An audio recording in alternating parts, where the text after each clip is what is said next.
Olá, você que está acompanhando aqui o canal da Cabocla. Hoje a gente vai dar uma aula dedicada à causa indígena. Na aula passada a gente falou sobre a maravilha que é o povo grego, como que 400 cidadãos, 300 na verdade, né, conseguiram realizar a proeza de construir quase toda a civilização ocidental no que diz respeito às instituições, a política, né, que vem do grego polis, quer dizer como administrar a cidade, a forma como até nos amamos, né, que é essa questão do amor erótico, de Eros, né, o deus Eros, mas que também pode não ser Deus, pode ser apenas um daimon, ou seja, aquilo que faz a intermediação entre humanos e imortais. E o teatro, né, mais o que, enfim, a tragédia, né, grega, a filosofia, a matemática, tudo que a gente reverencia no Ocidente praticamente foi criado pelos gregos, com exceção das igrejas e do cristianismo. Né, todas as instituições que hoje são laicas, elas vieram do solo grego. Então a gente fez esse elogio da cultura grega, falamos a respeito de como os gregos, com relação aos persas, conseguiram conquistar o poder de respeitar o inimigo, de reverenciar o inimigo, né, como fica claro na tragédia Os Persas de Ésquilo, eles cantam as armas dos inimigos. Isso me causou muita impressão quando eu li a tragédia dos persas e vi que várias páginas são dedicadas à reverência que os gregos prestavam aos inimigos, o respeito sobretudo. Hoje nós vamos falar sobre a nação brasileira. É uma noção um pouco fora de moda, talvez, né, essa noção de povo, nação brasileira, talvez em virtude da ascensão da direita. Hoje talvez seja melhor nós falarmos de várias nações. A gente possa, talvez, com mais pertinência, falar das nações indígenas, das nações quilombolas, e de como estas nos auxiliam a compreender a nossa própria condição de povo em processo ainda de descolonização. A gente não quer comparar, que fique claro que a gente não quer comparar. A princípio, os gregos já ganharam essa disputa, né? Não é à toa que sobreviveram 2000 anos de história, enquanto nós aqui estamos numa pendenga danada para evitar, talvez, o fim absoluto da humanidade. Além de estarem aqui desde antes dos portugueses, os indígenas vêm lutando por existir, por resistir, mas também para cuidar de si e, inclusive, cuidar do povo invasor. Né, seria, mal comparando, como se os próprios gregos cuidassem dos persas, para que os persas conseguissem se livrar da inimizade que eles trazem em si, né, trazem dentro de si.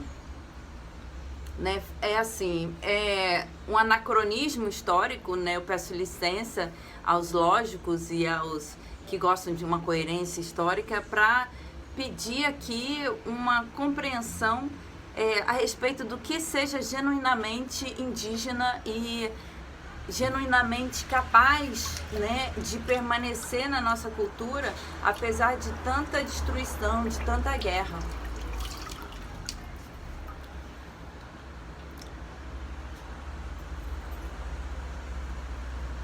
De que pelo modo de existir e resistir, os indígenas têm vocação para o pensar, eu acho indubitável. Nisso eu discordo de Heidegger, o filósofo alemão, tacitamente. Eu considero que se os gregos e os alemães tivessem filosofado de fato, radicalmente, a sabedoria divina dessa filosofice, ela poderia talvez salvar o planeta. Não estaríamos nessa barra funda danada, né, se o oposto tivesse acontecido, se os indígenas e quilombolas tivessem colonizado a Grécia e Alemanha. Ao contrário, todos tomaríamos banhos todos os dias, faríamos confederações para decidir as mais importantes decisões e teríamos talvez a sexualidade menos reprimida.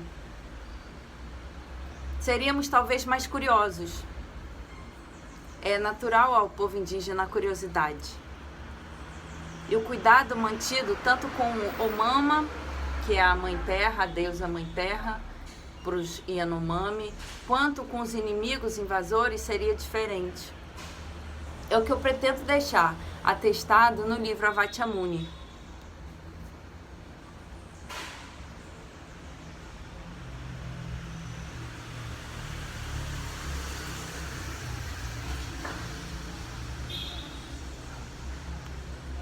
Eu deixei alguns enigmas no livro Avatyamuni, né? Assim, eu sempre fui atraída por pseudônimos. Achava que para ser escritora eu deveria ter um nome com uma raiz significativa. E aí inventei Ana. Ana com 2 N's é referência a Ana Karenina, personagem do livro homônimo de Dostoiévski. Callister é referência à grega Callisto. Callisto era filha de Lícaon, rei da Arcádia. Callisto provoca ciúme em Hera, pois sua beleza cativa seu marido Zeus. Hera então castiga, transformando-a em um urso. Callisto, no entanto, tentava ao máximo lutar contra seu destino, mantendo-se o mais ereta possível, mesmo como um urso, tentando assim conquistar a piedade dos deuses.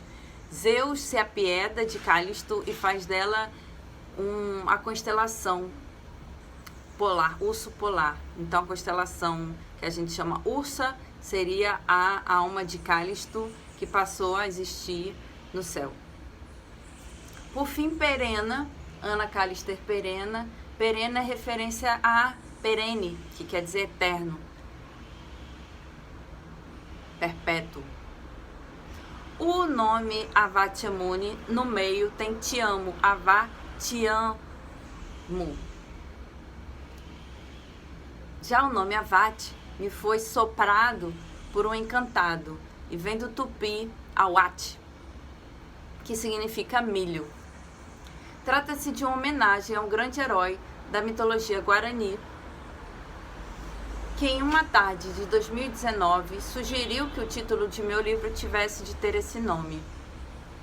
A lenda conta que, em uma época de grande escassez de alimentos, 2 guerreiros procuravam a solução para saciar a fome de todos da aldeia, quando se depararam com o enviado de Yandayera, o grande espírito.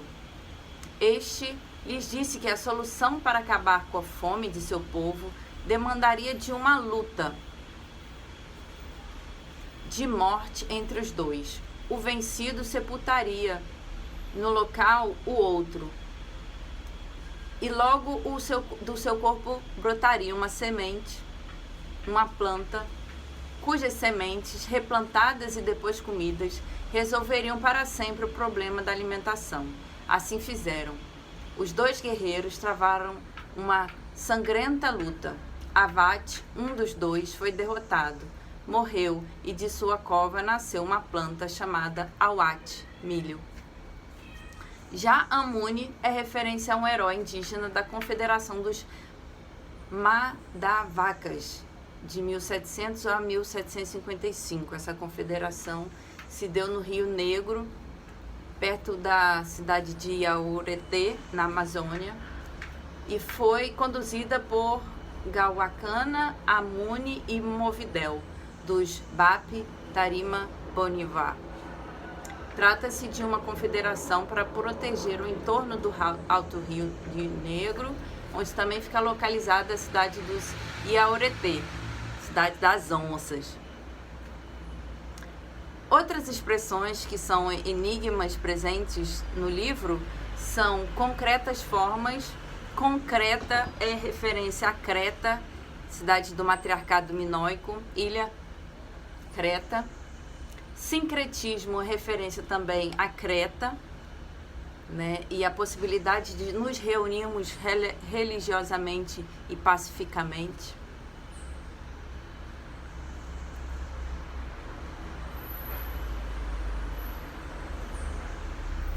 Então, eu gostaria de dedicar essa aula à causa indígena.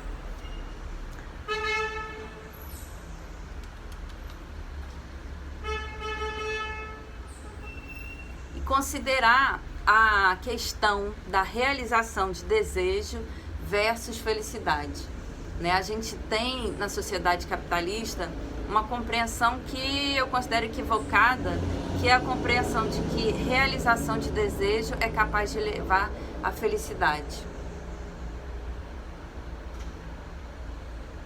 A revolução comunista, acreditamos, é impedida pela lógica da realização de desejos. A sociedade da realização de desejos, por exemplo, dos líderes comunistas mesmo, é o que impede que a comunidade se espelhe no líder para poder se transformar. Essa compreensão está no capítulo nomeado Crítica à Burguesia, do livro Avatyamuni. A gente considera que o tempo da burguesia é um tempo em que há uma máquina de realização de desejo desenfreada e que, para a gente conseguir mesmo compreender como se dá essa lógica dessa máquina, é preciso a gente fazer um esforço para não ter nossos desejos realizados. E aí está em xeque a compreensão de que a transformação, a revolução, ela parte antes de uma outra premissa, que é a premissa de que a gente possa parar e compreender como é essa lógica da realização de desejo. Por exemplo, se você tem uma criança e você realiza todos os desejos dessa criança, vai ser impossível que ela se torne adulta. Aí está a mesma consideração, que a satisfação de desejos, ela não colabora para que se dê a compreensão, no caso, a compreensão que pode levar à sabedoria.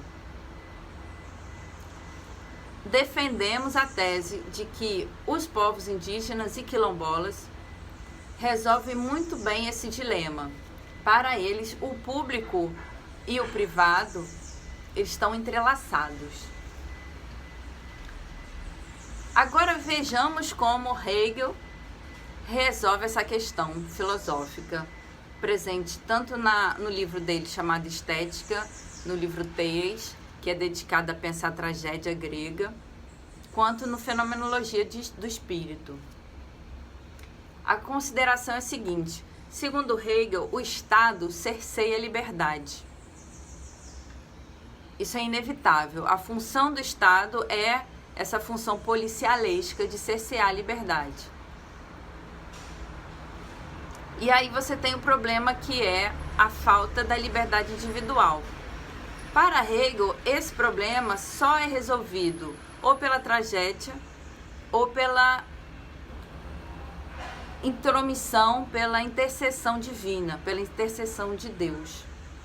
Na figura do Messias, por exemplo, né? Ou dos filósofos, para quem a verdade é que a liberdade vem a ser um reconhecimento estatal, que nem que seja na forma de um ato legal, ou seja, um ato amável, um ato legal pra caramba, pô, você mandou bem, isso é reconhecimento estatal também, né? O reconhecimento da parte dos amigos ou amigas.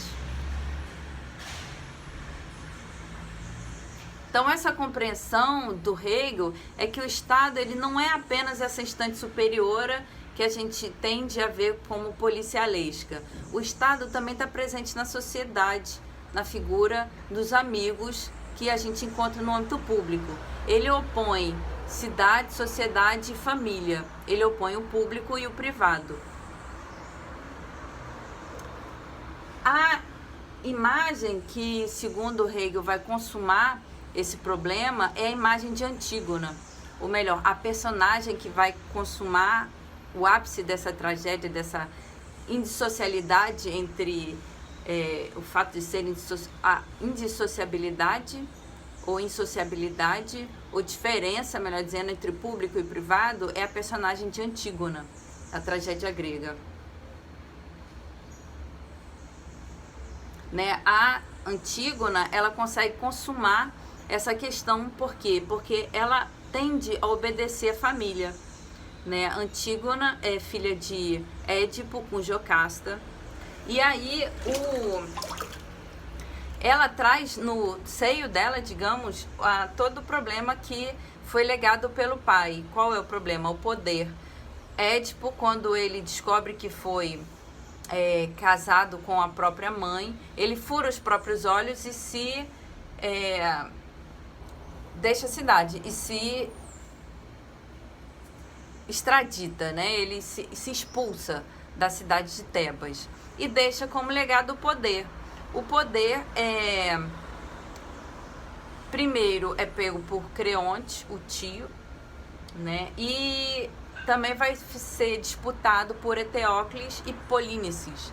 Eteócles vai ficar com poder, em troca Polínices vai ficar 1 ano fora do poder. O acordo entre eles é que o acordo entre eles é que Polínices irá voltar para a cidade, irá buscar, né, o poder. Só que quando faz isso, o que acontece? Acontece que eles entram em rivalidade e Eteócles mata Polínices. Antígona, ela decide que ela tem que reverenciar os deuses e que ela não pode deixar o irmão ser enterrado sem a bênção divina, ou seja, ela tem que fazer o ritual para enterrar o irmão. No que ela vai fazer esse ritual, ela vai contra a lei imposta por Eteócles, porque Eteócles, na fúria desbravada por manter-se no poder, ele encarna a figura do Estado e ele intervém na família, impedindo que Antígona enterre o irmão, uma vez que Antígona tinha ido contra a lei imposta pelo próprio Eteócles, que era a lei que impedia que qualquer pessoa que fosse contra o Estado fosse enterrado, permanecesse vivo, né, ele é morto, e fosse enterrado com as funções e com as reverências dos deuses, com as reverências do Estado. Então, assim, essa história consuma essa diferença bem clara entre Estado, entre público e privado, família, né? Como que radicaliza essa diferença. O Polínices, ele, apesar dele requisitar o poder que tinha sido feito no acordo com Eteócles, ele vai ser punido porque o Eteócles, quando estava no poder, tem a liberdade de fazer a lei. E se aquele que está no poder, ele tem liberdade de fazer a lei, é igual aqui no Brasil. Ele vai fazer sempre a lei que seja favorável a ele apenas, né? Então aí está o seio desse problema que no Brasil rende tanta miséria, que é quando a figura pública está no poder, ela tem o Estado a seu serviço, ela, ao invés de reverenciar esse Estado, reverenciar esse poder e se colocar à disposição do povo, ou seja, se colocar à disposição de administrar a cidade para o bem da própria cidade, para o bem do próprio povo, ele administra em conformidade com os próprios desejos particulares. E aí você tem um problema sem solução, que é uma doença, né, para o Estado, é uma doença porque se aquele que está no poder, ele, justamente, repetindo, se aquele que está no poder, ele trabalha em função da garantia dele próprio no poder, apenas a cidade vai ficar descuidada, não vai ter quem cuide da cidade, e aí a gente vai ter uma doença eterna, né?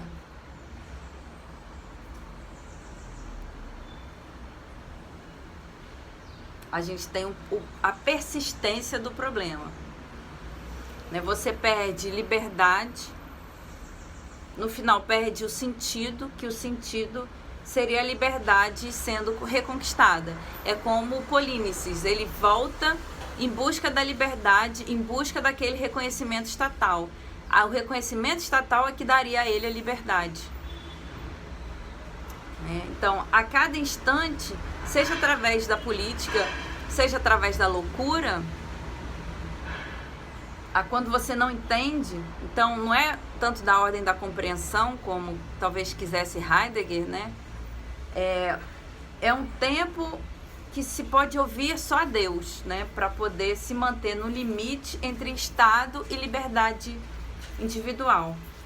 A gente pode trazer como exemplo também, a gente falou de Antígona, mas de uma forma assim mais cotidiana, mais corriqueira, talvez possamos falar também do fenômeno trans. O fenômeno trans é muito interessante, porque assim, o trans ele quer liberdade individual, né? Eu, por exemplo, tô aqui na piscina, tô totalmente querendo liberdade individual, mas eu tô fazendo um vídeo pro canal e esse vídeo vai se tornar público. A minha forma de performar esse dilema entre o público e o privado, trazer vocês do canal para essa instância que a princípio seria absolutamente privada, até mesmo no carnaval, né? A gente está no finalzinho do carnaval, que não aconteceu, mas a minha proposta é performar isso, que é a superação do dilema entre público e privado, como os indígenas fazem muito melhor do que eu. No final, a gente quer aqui deixar claro que esse ganho, né, esse tomar banho, é um ensinamento indígena que o povo brasileiro traz fielmente como bastião da nossa liberdade.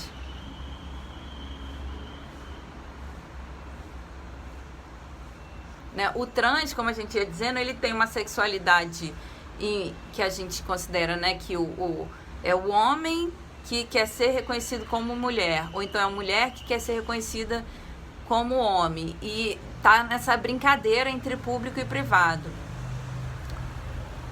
né? É curioso porque no final o trans ele requer o reconhecimento da sociedade, né? Ele quer que a sociedade reconheça ele como capaz dessa mudança entre homem e mulher. O reconhecimento da sociedade é a condição daquilo que durante tanto tempo causou a expulsão desse ser da sociedade, como Édipo é expulso, ele se expulsa. Por tudo isso, a sociedade só tem a ganhar com a acolhida das pessoas que são diferentes, né? Quando você acolhe a diferença, você não realiza o próprio desejo, que seria um desejo de perpetuação da sociedade como ela vem já sendo feita, mas você provoca uma revolução na sua própria individualidade, porque ao invés de você realizar o seu desejo de ódio, que acaba, né, que persevera na continuação de uma sociedade que é uma máquina mortífera, você promove uma revolução interior e permite com isso que a gente repercuta e reverbere a sabedoria dos nossos ancestrais.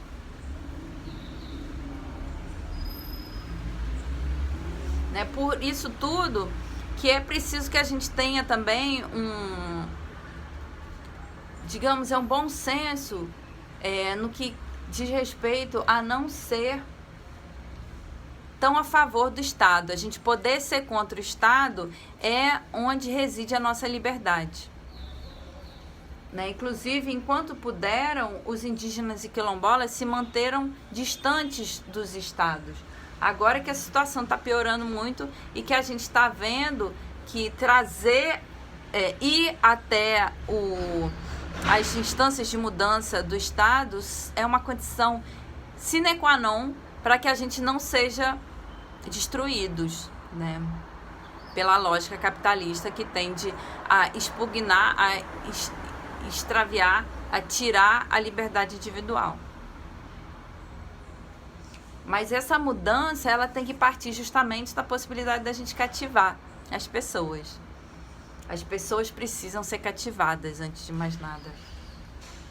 Né? Com a satisfação do desejo individual, a mudança nunca vai ser possível. Porque quando você satisfaz um desejo, você quer logo outro desejo, e é uma lógica infinita, uma lógica de uma máquina que não tem fim. Essa foi a aula de hoje. Eu quero dedicar um beijo no coração de vocês. Então aqui a gente tá fazendo uma ode ao hábito de tomar banho, comer fruta e de reverenciar a Umama. Beijo.